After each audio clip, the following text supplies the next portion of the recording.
La bête est là. La peur ne vient pas.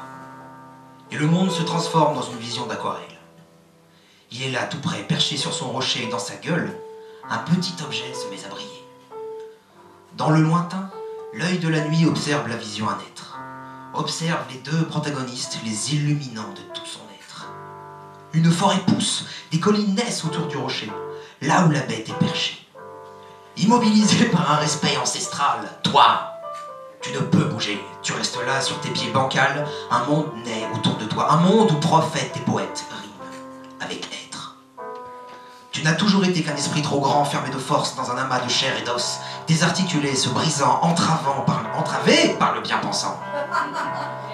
La bête glisse de son rocher et disparaît dans l'obscurité. Où est-il? Où se cache-t-il? Où est-il allé? La lune se fait soudain plus brillante et grossit comme pour aider à chercher dans les méandres de cette étrange réalité, car tu ne peux pas bouger. Tes mains, tes jambes, tout ton être est immobilisé. Seuls tes yeux ont gardé de leur mobilité. Il n'y a pas d'étoiles dans cette nuit sans fin, pas de destin à prédire, pas de coupe à remplir, juste quelque chose à devenir. Ainsi libre de briller, le reflet de la lune sombre dans une eau qui vient de jaillir sous tes pieds. Le sol devient flaque, puis devient mare, puis devient lac. Les collines englouties s'enfoncent dans cet océan d'infini. Un miroir prend vie.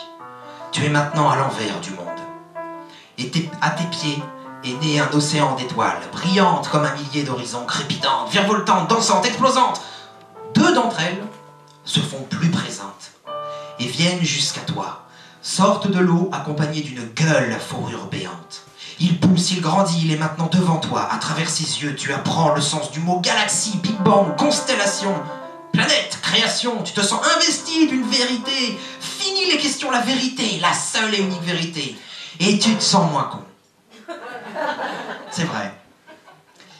Et ainsi, dans un écho, l'univers enfin te répond.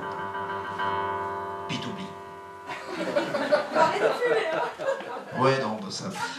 Sans déconner, c'était quoi le début? Dans quel but? T'as oublié. Et c'est ainsi. La sagesse ne peut pas se donner, elle se construit. C'est comme ça. Face à face, la bête te prend la main et y dépose une clé en son sein. Promesse d'une serrure à ouvrir, d'un passage possible vers demain. Son souffle rentre jusque dans ton être et y dépose profondément un dernier cadeau. Là où le temps est figé, là où tes actes sont nés. Sache qu'au royaume des devins sont bannis les voleurs d'éternité. Merci.